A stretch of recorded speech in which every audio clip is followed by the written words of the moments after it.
Hey there, crewmates. Gabe from Nexus Core back at it again with my second deck profile for this channel, and I am beyond excited to talk about this deck. I was very interested in looking at this when Law was first announced as the leader, and the more I've gotten to playtest it, the more I have fallen in love with this deck. This deck is so much fun, and I am unbelievably excited to talk about this with everybody. So, much like the one that I uploaded the other day, there are some potential changes this deck might undergo. I did just make one just before this I started recording, so this could change down the line, especially by December rolls around when this set is actually released in America and I get the physical cards. So this is what it is looking like right now. So I'm just going to jump right into it. So for those of you who don't know, Law is a red-green leader for life, 5,000 power, whose effect is during the main phase once per turn, you can tap 2 Dawn. If you have 5 characters on the field, you can return one of your characters to your hand and then play one character with a cost of 5 or less that is a different color from your hand. Now, this is very cool. It's a flavor one because it's basically just Law using Shambles, but also 2 Dawn can effectively be turned into 5. And if you, as you can already see, there are quite a few 1 drops and quite a few 5 drops. So turning any card that only had to cost you 1 to play it means that you can turn it into any 5 card and save 3 Dawn on that. This is a very powerful card, and it also, by bouncing a card to your hand, you can reuse any on-place abilities, which you will see this deck also does have, so giving this deck a whole lot more potential. So starting off with the characters, we have Capone Gang Bedge from the start deck, who is just a 1/1 with blocker. It is a Supernova and a Fire Tank Pirate. This is important because we are obviously running 4 copies of Jewelry Bonnie. If you don't know, congrats on watching your first One Piece video that includes the color green. So Jewelry Bonnie is a 1 drop for 1 power and has a counter of 1 on top of that, whose effect is during the main phase you can pay 1, tap her to check the top 5, reveal any Supernova card, not even character, add it to your hand, and then place the rest at the bottom. So this is pretty much what the deck is going to focus around. Getting all of these attribute and archetype cards, adding them to your hand, and either playing them because they're cheap or cheating them out with Law. So what makes Jewelry Bonnie insane is because unlike a game like, say, Magic the Gathering, where Summoning Sickness affects your tap abilities, in One Piece, Summoning Sickness only affects your ability to attack. So if you're going second, you get your 2 Dawn, and you open Bonnie, play Bonnie, and you can use her effect. You weren't going to attack anyways, so this card is absolutely nutters, and it's just the first trial deck card.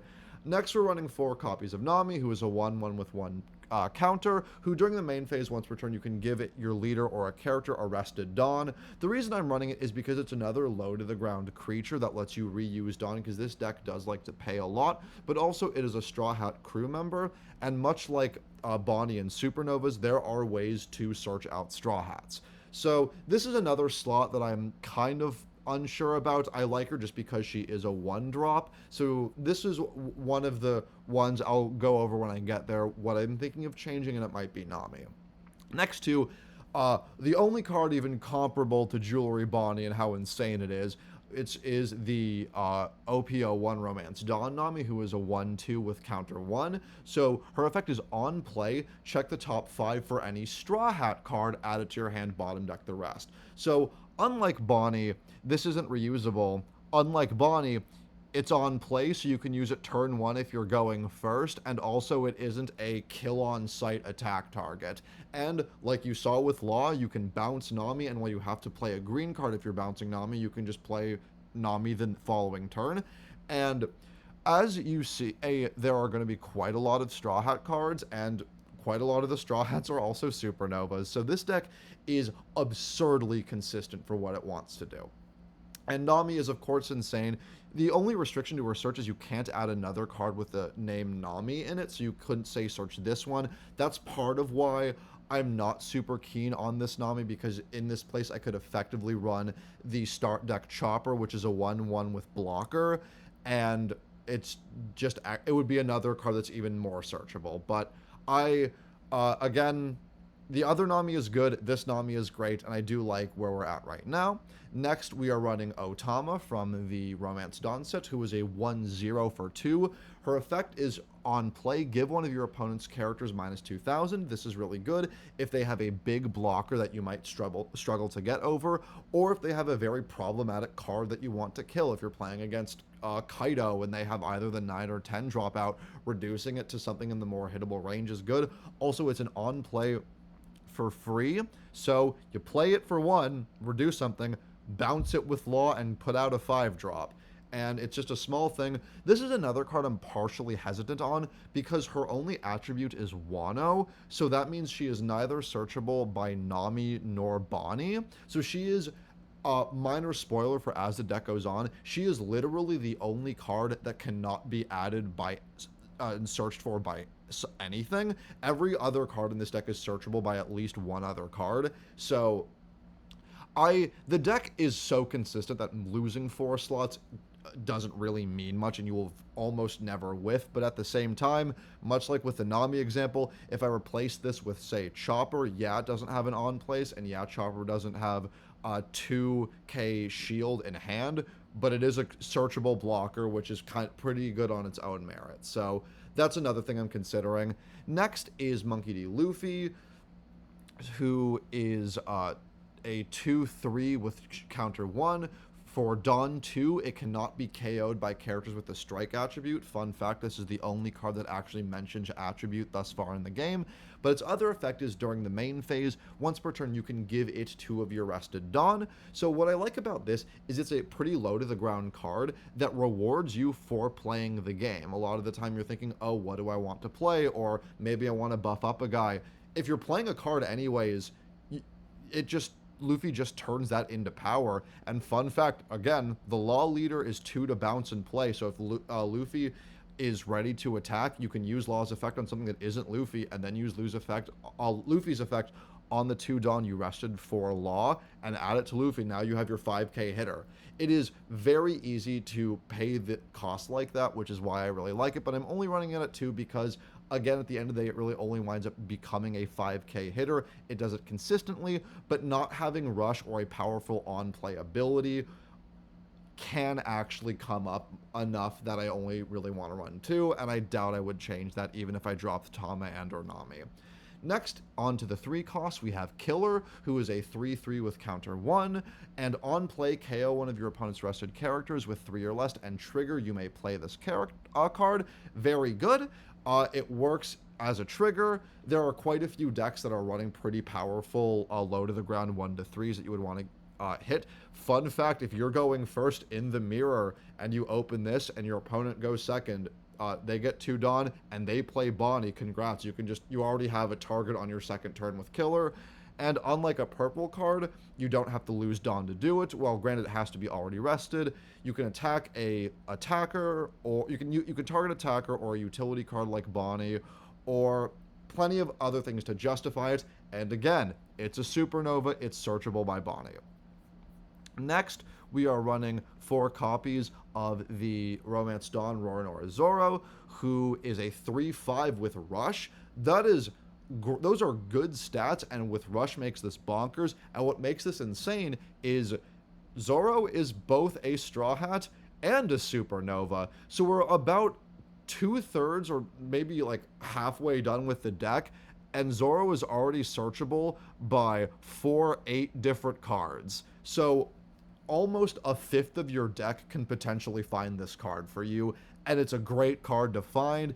And because it's Rush, it has a lot of synergies and fun interaction that we're about to get into with the SR Law from Romance Dawn, who is a 5/6. His effect is he is a blocker, and on play you can return a character from your field to your hand and then play a character with a cost of 3. Unlike the leader Law that specifies you need to play a different color, all this specifies is you need to play a card with 3 cost or less. You can bounce Nami, and then play Nami, and potentially use her effect twice in the same turn.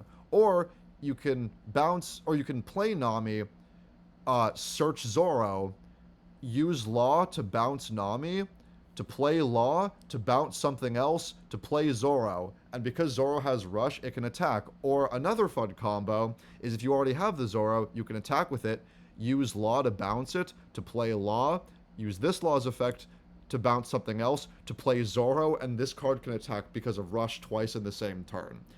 This is a wild combo that, again, because Zoro is a Straw Hat and a Supernova, and Law is a Supernova, is a lot more consistent than it probably should be.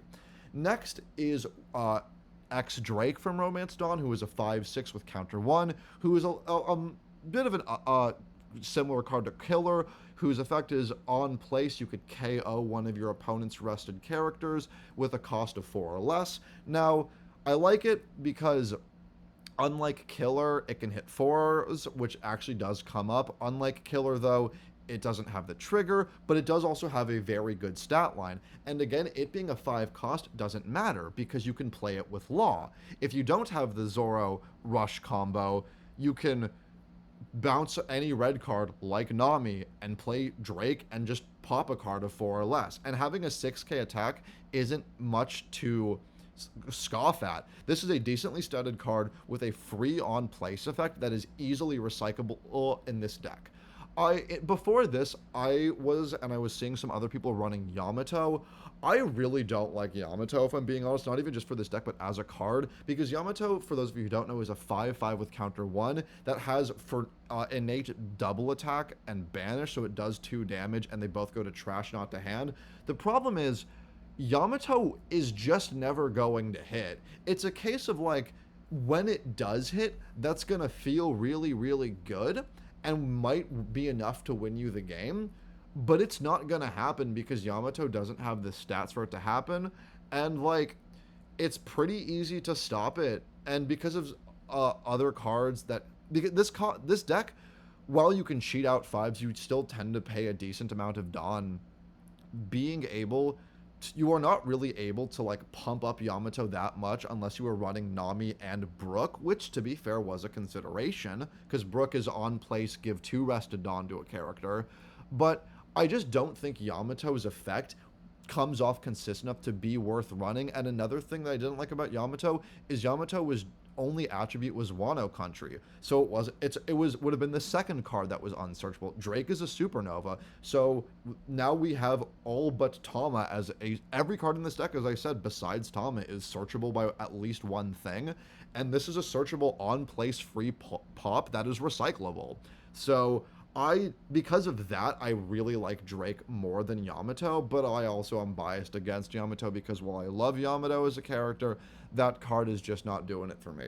Next is the start deck Luffy, whose who is a 5/6 with strike, who has rush, and if you have 2 Dawn, when it attacks, it cannot be blocked. This is very good because this is a pretty consistent multi-attack deck, and being able to attack several times with it means that your opponent will have to think strategically about what they are blocking with and if they're going to be blocking from their field or their hand. So you can surprise your opponent where having your last attack be this Luffy, give it 2 Dawn so they can't use their blockers for it, or if you get your opponent down to 0, you can start with that, and it's also a 5-drop, so you can cheat it out with the original Law. You don't have the same shenanigans as you did with Zoro with the SR Law, just because this Law does force you to play a cost 3, whereas Luffy is a cost 5. But being a well-statted card with Rush that is cheatable by your leader and can potentially avoid blockers really does sell this card. Next is 4 copies of In 2 Years to Saburi Archipelago, the event card, whose effect is for 1 cost, check the top 5 of your deck to add a Straw Hat character, add it to your hand, and bottom of deck the rest. So it's basically just Nami, but again, and also with a trigger attached because it isn't locked to a character that gives you a body. So Nami can't, as we said, Nami can search any non-Nami, but it searches for a Straw Hat Crew card, not character. This is a Straw Hat Crew card. So while Nami can't search herself, she can search In 2 Years, which could potentially search herself. So again, another card that is searchable in this deck. And it's just more added consistency because there's no restrictions on it besides being a Straw Hat. So you could also, if you don't see Nami, you could see the other Nami, or Luffy, or Zoro. So there are so many targets for this card. And lastly, to round it out, we are running 4 copies of a Radical Beam because it is a 1 drop that is you pay 1 to get counter give your leader 2k, and if you have 2 or less life, it gets an additional 2k. It's also not just leader, it's character or leader. I misspoke. And it also has a trigger where one of your characters or leaders gets 1000 power until the end of turn. So if you trigger it early, you could be protecting yourself. This is great in the deck because as it is multicolored, you have 4 life as opposed to 5. So getting down to 2 can definitely happen. And 4k is really, really good, especially when you have cards like Law that are 6 base, or Luffy or Drake. This, because you have 5 or so drops that you cheat out, you can have plenty of cards of decent stats that your opponents are going to want to kill that you can protect. And it's also a Straw Hat, so it's searchable by Nami. So I love this deck because you can just amass insane amount of advantage, even if you're going first, where you only get 1 Dawn. You can play Nami or in 2 years to get a card. Turn 2 when you have 3, you could potentially play Nami in 2 years or Bonnie and potentially get up to 3. Every card that gets you a card only costs 1 to do it. So the amount of consistency you get makes this a very, very good mid-range deck. And look at how many 1-drops we have. We besides Radical Beam, because it's a counter, we have 4 in 2 years, 4 Bedge for 8, 4 Bonnie for 12, 4 Nami for 16, 4 Nami for 20. You wouldn't want to play Tama, but theoretically you could for a potential 24. Half of your deck is 1-drops. So you could play half of your deck if you are going first. So it is very, very hard to get an opening that will brick you, and being able to play something on curve is very, very good. And also, 3 of the cards you can play on curve are searchers for cards you can play in later turns. Another card is a blocker that you can set up. So you are able to, this deck snowballs pretty quickly, both in terms of how much advantage you can get and how quickly you can get it. And let's just go over, because I think just to give you an idea of how consistent this deck is, just how searchable everything is. So Bedge is a supernova, so it is only searchable by Bonnie. So you have potentially 8 copies because 4 Bedge and 4 searchers. Nami is a Straw Hat crew. It's searchable. So it is searchable, unfortunately not by the other Nami, because she is still named Nami, but she is still searchable by in 2 years. So much like Bedge, this is searchable by an additional 4 cards. You have Nami repeating the same thing. She can't search herself, but she can be searched by in 2 years. As I said, Otama is not searchable. Luffy is a supernova and a Straw Hat, so it is searchable by 4, 8, 12 different cards. Killer is a supernova, so it's searchable by 4. Zoro is a Straw Hat and supernova, so it's searchable by 12. Law is a supernova, so it's searchable by 4. Drake is a supernova, searchable by 4. Luffy, supernova and Straw Hat, searchable by 12. In 2 years, Saba Odi. It searches only Straw Hat characters, not any Straw Hat in general, but she is still searchable by Nami, so this is still searchable by 4. And Radical Beam is searchable by Nami, so it's searchable by 4. You have, theoretically, 8 chances, or with the exception of this Luffy, which you have 2, where you have 6 chances. Every card, you have an additional 4 chances at least of seeing it. If you are playing Zoro or Luffy, you have an additional 12 because of Nami in 2 years and Bonnie. This deck is so wildly consistent for what you're looking at, and because of how consistently you can get decent drop rushes out, because Zoro and Law Luffy, as I said, are cheatable by Law, and this Zoro is cheatable by both Laws, so you are able to get so many cards and play them easily on curve and cheat them out for a bunch of attacks. This deck is so fun. I genuinely recommend everybody try it out. I would love to hear what people's lists look like, because while I'm more confident on this one than I am with my previous Kaido profile, I am still open to other changes.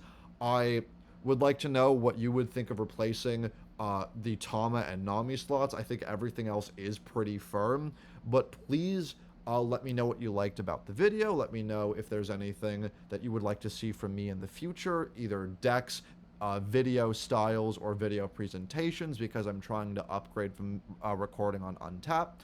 But I just want to say, I love this game so much already. I have only recorded 2 deck profiles, and I have so much fun playing both of them that I think, even if you're not a One Piece fan, thanks for staying this far into the video, I guess, but I really think that anybody that likes card games should try this game out. There's just so many things out there out of the first set that are just an absolute blast, and this deck is so fun, and I am head over heels in love with this deck. But that is going to wrap it up because I've been talking for a very long time. Thank you all for watching, and I will see you in the next one.